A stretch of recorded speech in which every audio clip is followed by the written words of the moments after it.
స్తోత్రము. పగలు రేయి కను పాపమే కాచిన దేవా నీకే స్తోత్రము. గడచిన కాలం కృపలో నన్ను కాచిన దేవా నీకే స్తోత్రము. చిన్నపిల్లలు కొంచెం ముందుకు రాయమ్మా. కను పాపవలే కాచిన దేవా నీకే స్తోత్రము. మమ్మ కాచిన దేవా నీకే స్తోత్రము. కాపాడిన తండ్రి నీకే స్తోత్రము.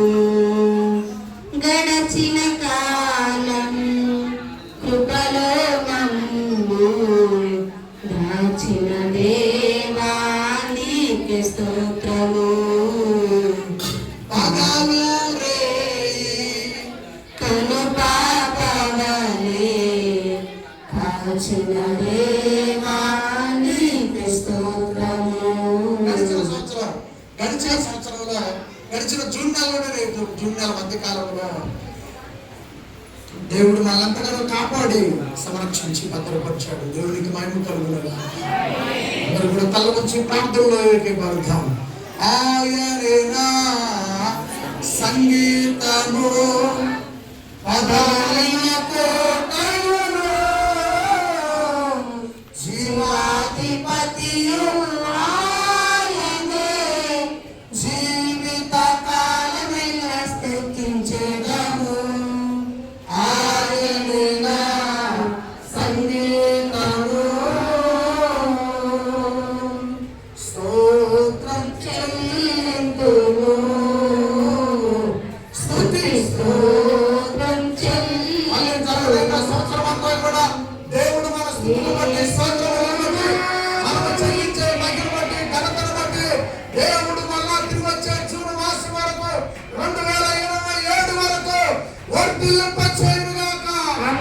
ఆరోగ్యం ఇచ్చునుగాక. ఆహారం ఇచ్చునుగాక. పిల్లలకు పెద్దవాళ్ళకి పశువులకు గొర్రె మేకల మందలకు క్షేమమవునుగాక. పశువులకు పంటలకు క్షేమమవునుగాక. అన్నీ మనకు లాభసాధనము దేవుడు మార్చునుగాక. మంచి ఆరోగ్యమునుగాక. ఆయుష్యునుగాక. దేవుని కృప వలన మనం క్షేమంగా ఉండునుగాక. తిరిగి వచ్చే ఏడాది కల్లా మునుపటి కంటే అధిక మేలు ఆశీర్వాదములు నిండుగా మెండుగా బహు విస్తారముగా చూదునుగాక. దివారాత్రము కంటి పాపవలే కాచి దయగల హస్తముతో నడిపించితివి. దివారాత్రములో కంటి పాపవలే కాచి దయగల హస్తముతో పోచి నడిపించితివి. స్తోత్రం చెల్లింతుము. స్తుతి స్తోత్రం చెల్లింతుము. యేసునాథుని మేలులు తలచి యేసునాథుని మేలులు తలచి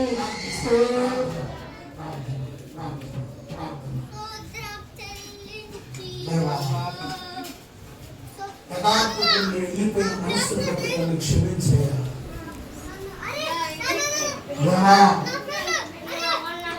ఎదురు తిరిగిన మనస్సును బట్టి నన్ను క్షమించేయ.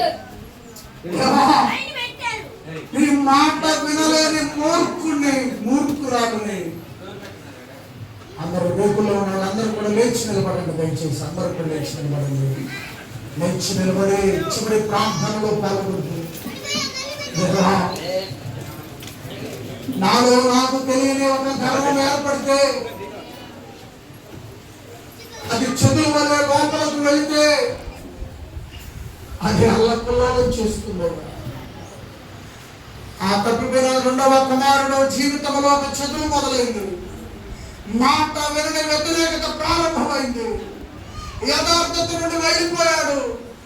చీకటికి దగ్గరైపోయాడు. ఆకలికి కరుగెత్తిపోయాడు. పిచ్చివాడైపోయాడు. సుందరుడిగా వెళ్ళిపోయి మీరు మాట వినకపోవటం వలన, మీకు లోబడకపోవటం వలన, తీర్చి సరిదిద్దుకునే విధానం తెలియకపోవటం వలన పిచ్చివాడైపోయాడు. దేవా కనుదృష్టి ఆకర్షణ, కనుదృష్టి ఆకర్షణ వల్ల ప్రభావం చేస్తున్నాయా. లోతు కనుదృష్టి జిగేమన్నది. యథార్థత నుండి వెళ్ళిపోయాడు. అతను భక్తిలోనే ఉన్నాననుకున్నాడు, ప్రార్థనలోనే ఉన్నాననుకున్నాడు, నా దేవుడు నాకు తోడుగా ఉన్నాననుకున్నాడు. ఆయన అనుకున్నాడు అంతే.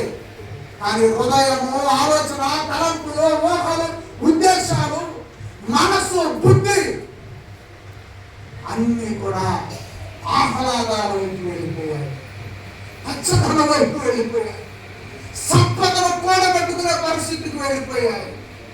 హృదయంలో ఒకటి ఉన్నది, పైకి ఒకటి ఉంది. అందుకే దేవా అబ్రహాము నుండి వెళ్ళిపోయేటప్పుడు, నా ప్రియమైన దేవుని బిడ్డలను ఆలోచించండి, అబ్రహాము నుండి వెళ్ళిపోయేటప్పుడు వేల గొర్రెలతో వెళ్ళిపోయాడు. వర్ధిల్లిన స్థితిలో నుండి వెళ్ళిపోయాడు. బాగుపడిన స్థితిలో నుండి వెళ్ళిపోయాడు.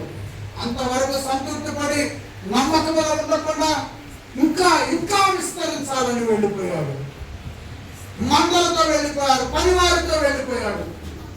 కానీ చివరికి మందలు పోయాయి, పనివారు పోయారు. చివరికి భార్య కూడా ఉప్పు స్తంభం అయిపోయింది. ముగ్గురుగా మిగిలిపోయాడు. ముగ్గురు జీవితం కూడా చాలా ఆందోళనకరంగా మారిపోయింది. దూరం అయిపోతే ఏమవుతుంది? నీ దగ్గర ఉన్న నీ మనసు ఎటల్ వస్తుంది, నీ దగ్గర ఉన్న నీ బుద్ధి ఎటల్ వస్తుంది, నీ దగ్గర ఉన్న నీ తలపులు ఎటల్ వస్తున్నాయి, నీ దగ్గర ఉన్న నీ ఊహలు ఎటల్ వస్తున్నాయి, నీ దగ్గర ఉన్న నీ హృదయం ఎటల్ వస్తుంది, నీ మనసు ఎటల్ వస్తుంది. జాగ్రత్త. ఇంటిలోనికి నష్టమో మనసు తెచ్చుతో, తలంపులు తెస్తాయో, ఊహలు తెస్తాయో, నిర్ణయాలు తెస్తాయో, హృదయం తెచ్చుతో, బుద్ధి తెచ్చుతో, ఏది ఎటుపడితే వెళ్ళిపోతే ఏదో ఒకటి నష్టం చేసుకొచ్చి ఆడేస్తుంది. ఒకే మనిషిలో ఉన్నవి ఇవన్నీ కూడా ప్రేమ వల్ల. ఈ సత్యము ఈ రోజే ఒకవేళ తెలుసుకుంటే జాగ్రత్త. మనస్సుని దేవుని యథార్థకు అప్పగించు, బుద్ధిని దేవుని యథార్థకు అప్పగించు, హృదయాన్ని దేవుని యథార్థకు అప్పగించు, తలంపులు దేవుని యథార్థకు అప్పగించు, హృదయాన్ని లోపరచు, మనస్సును దేవుని యథార్థకు లోపరచు.